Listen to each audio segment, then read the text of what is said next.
So, hi everyone, we're Spot Fetch and we're doing ball trajectory prediction in the game of Fetch. Hi, I'm Swathi. I'm Nathaniel. I'm Matthew. And I'm Vanna.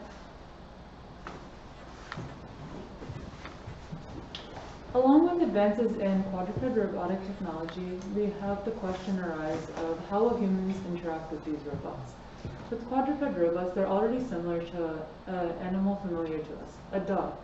So this brings about the question, how do human interaction with a dog, how could we model that with this robot? One interaction that we decided to focus on for this project was the game of Fetch. The primary task in the game of Fetch is the ball prediction based off of where the throw is, of where the ball will land.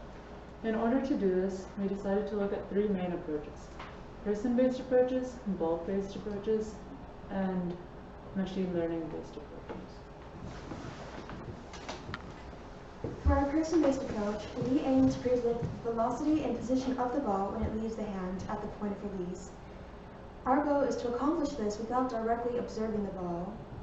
So in order to do this, we track the joints with the Azure Connect camera, and because the orientations are unstable, we triangulate to get the angle in between joints. So let's say, for example, we want to get the angle of the elbow. We have the wrist and we have the shoulder. So we get the three-dimensional distance vector between the wrist and the elbow and the shoulder, and the wrist and the shoulder. And through this angle, we can get a threshold for where the elbow is during a throwing motion. We're using the wrist as a substitution for the ball because it's the closest position-wise. That was our logic when we made this premise. The fingertips were also close, but in K4A viewer, we noticed that the wrist was more stable during the throwing motion, so we decided to go with that. During our experiments, we realized that our premise was false and that we cannot trivially just use the wrist joint to substitute in for the ball. And we'll explain more on why later. Alright, so the next approach that we took was ball position-based trajectory prediction.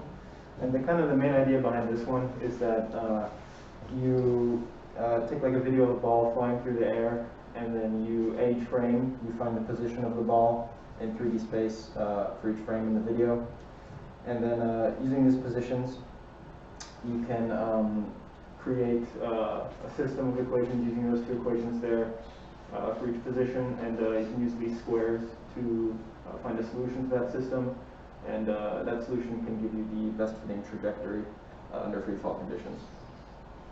So kind of going into the details of this implementation, to find the ball in the image, we used color blob detection to just find the largest contiguous region of yellow pixels, and that's where the ball is, assuming the ball is yellow. And then we converted that into a point cloud and used ransack sphere fitting to determine the center of the sphere that fit to that point cloud, and we treated that center of the sphere as the position of the ball.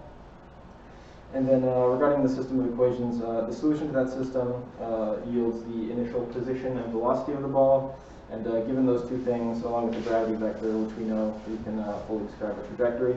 And that image on the left there shows this system in action. And the blue points are the detected positions of the ball that were detected using the color blob and the ransack sphere fitting. And the green line that goes through them is the predicted trajectory that was acquired using the system of equations. So regarding the machine learning-based approaches, we have a couple of those. So, and the idea behind them was to determine the best way to use machine learning to predict ball trajectories. So the first is, and they both rely on tracking the skeletal body track of a person throwing a ball. And the first involves predicting the point of release of a person throwing a ball and using that to get the trajectory. And the second involves, given only partial information about a throw, predicting the subsequent throwing motion and using that to get the trajectory. Yeah, so one of the approaches we had was a point of release based approach for trajectory estimation.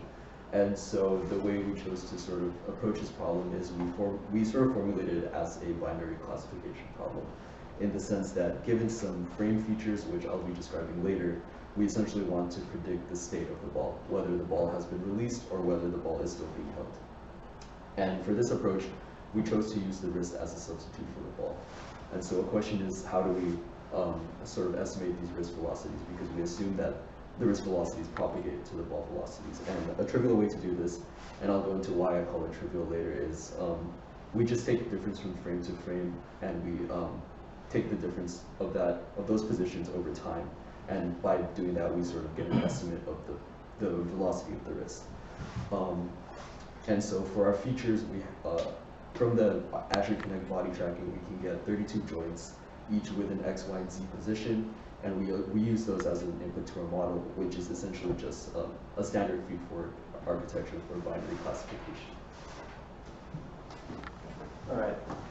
And the other machine learning based approach involves predicting human throwing motion, given only partial information about the throw.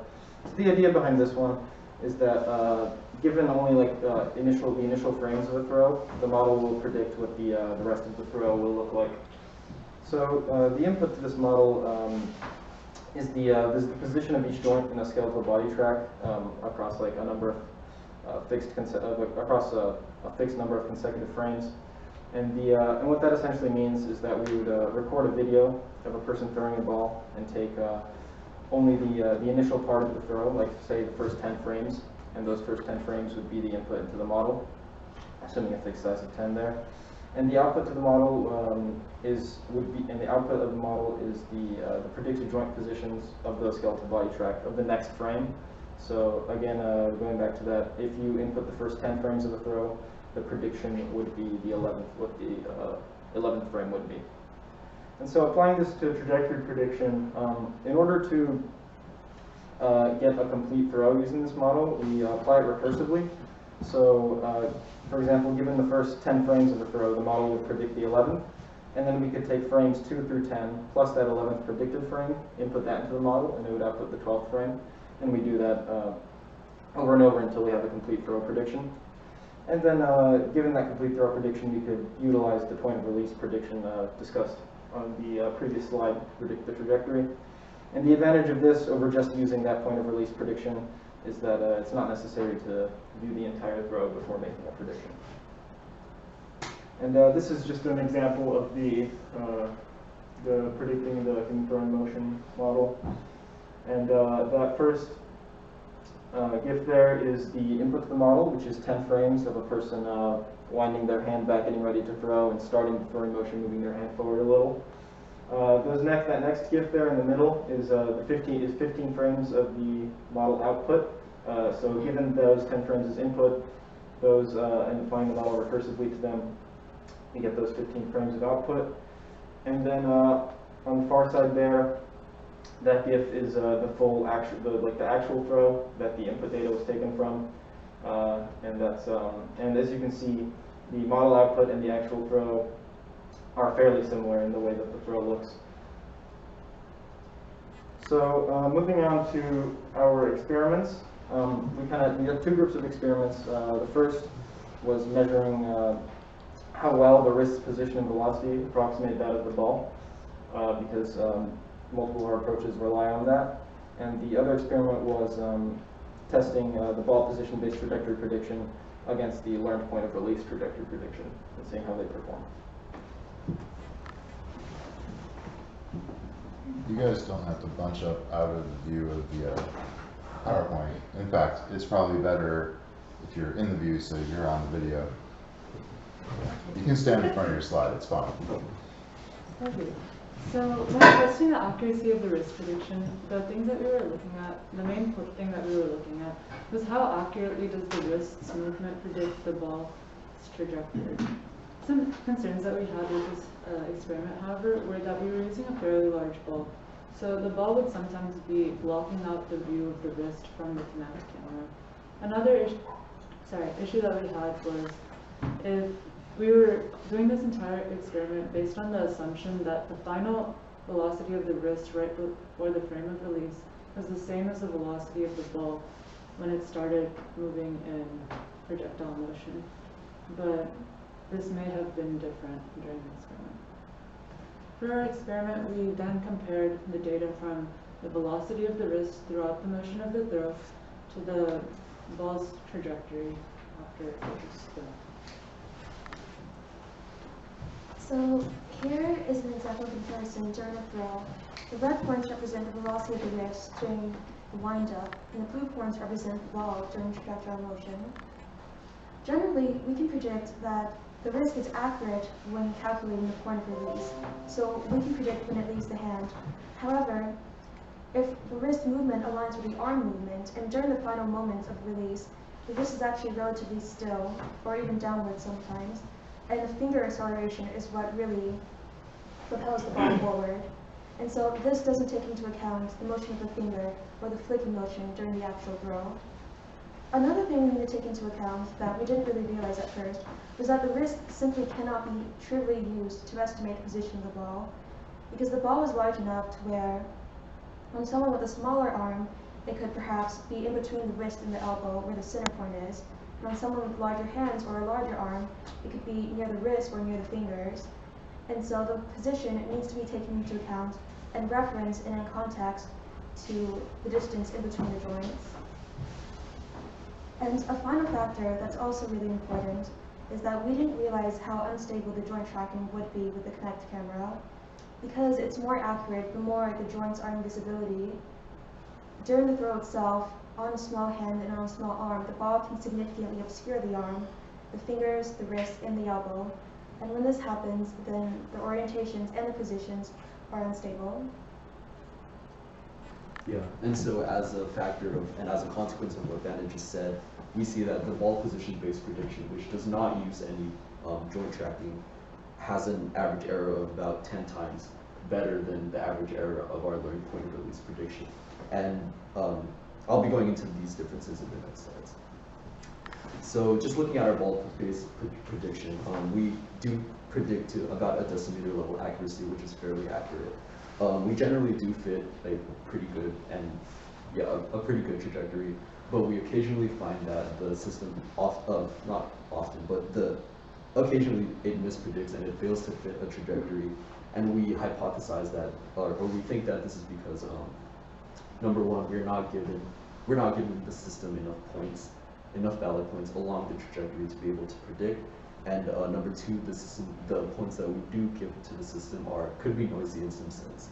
And so because of as a consequence of this, the applications of the system are limited.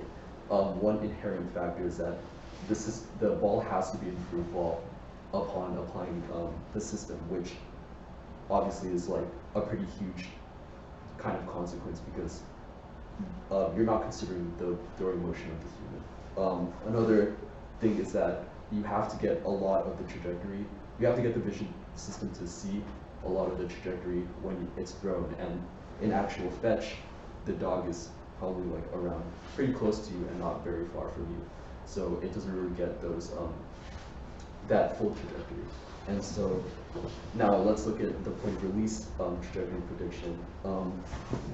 We saw that it was pretty inaccurate, and one key point is that getting the velocities is kind of more involved than we originally thought. And so to address this inaccuracy, we found that our model was actually pretty good at predicting the frame of release, but we found it a difficult problem to actually get the velocities and compute an accurate trajectory from that frame of release. And some of the factors that went into this is that number one, as Vanna said, body tracking is unstable, and by only considering the wrist, we don't consider any acceleration from the finger movement, and so those errors can accumulate over the entire trajectory and give us unstable predictions. And so how do we improve this method? One way would just simply to get, I guess, like at a high level, more stable and accurate body tracking. And one thing that we are considering is applying smoothing to joint positions. And by doing this, we sort of can account for that jitter that we get within the Kinect body tracks. Some other approaches are looking at joints other than the wrist, such as the hand, or maybe some variant of like the forearm. We are also looking at, which is kind of a more interesting approach, is using the throwing motion predicted by what Matt was talking about. The throwing motion predicted by the model, and then applying our point of release, and using that prediction to generate our overall trajectories. And by doing that, number one, we are guaranteed a continuous trajectory because the model outputs smooth trajectories. And yeah, and then the last sort of thing that would probably improve this is that maybe a higher sample rate of joint positions would definitely improve this. In this project, our main aim is to present a novel comparison between different approaches to ball trajectory prediction. The four main approaches we looked at were person-based joint tracking, ball position-based prediction, learn point to release prediction, and human throwing motion prediction. When we did our experiments, we found that ball position-based prediction worked very well. However, learn point of release had a large error. With our velocity-based prediction, we've also found that it did not work well, but that could be accounted for due to the instability of the joint tracking. However, the predicted point of release did work well. So for future work, we aim to give us more throwing angles because currently we're only testing where the person is throwing at the Connect camera. And we aim to improve joint tracking by taking the motions of the fingers and perhaps the elbow into account. And by doing this, we can get a better idea of the acceleration during the final throwing movement. We also aim to find a way to get more accurate and more smooth tracking of the wrist, accounting for the ball and how it spears the joints occasionally, so smoothing the data. For improving the machine learning-based approaches, we aim to gather more experimental results and improve the accuracy of learn point of release. By the end of this, we hope to gather and analyze human sentiment with our fully implemented system, and it's something that when we put over to Spot, then we can program the spot to look towards the human when they throw, and perhaps move the spot so that the ball is in view during the entire trajectory.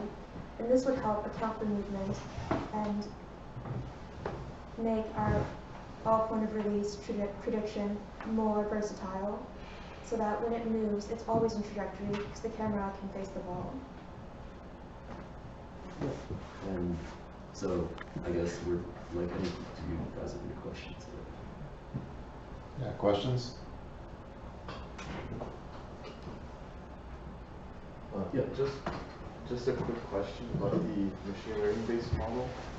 For the frames that you used to predict, did you use like a sort of recurrent algorithm which would like take into account like the data between frames, or did you just like store the 10 frames as like independent features? For the current approach, we're just storing 10 frames just as a flat input vector of just 10 frames. There's no recurrence in the numbers yet. We haven't tested that kind of approach.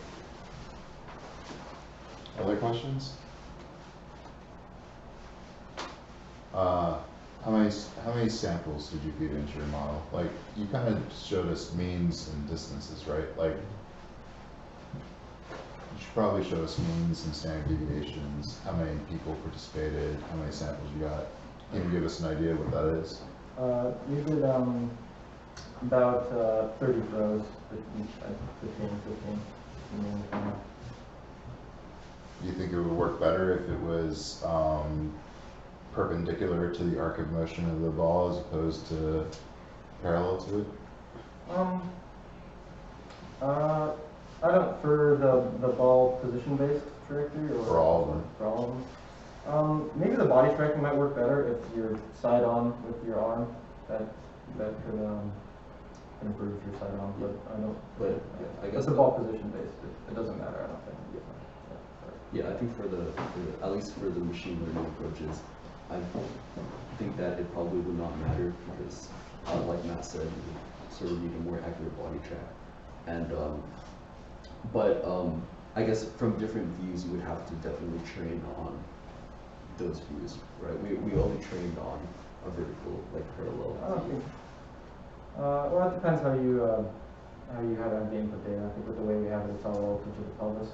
So it doesn't matter which direction the person is facing relative to the Yeah, you're using body tracks, so it's not like you're feeding in raw video. Yeah.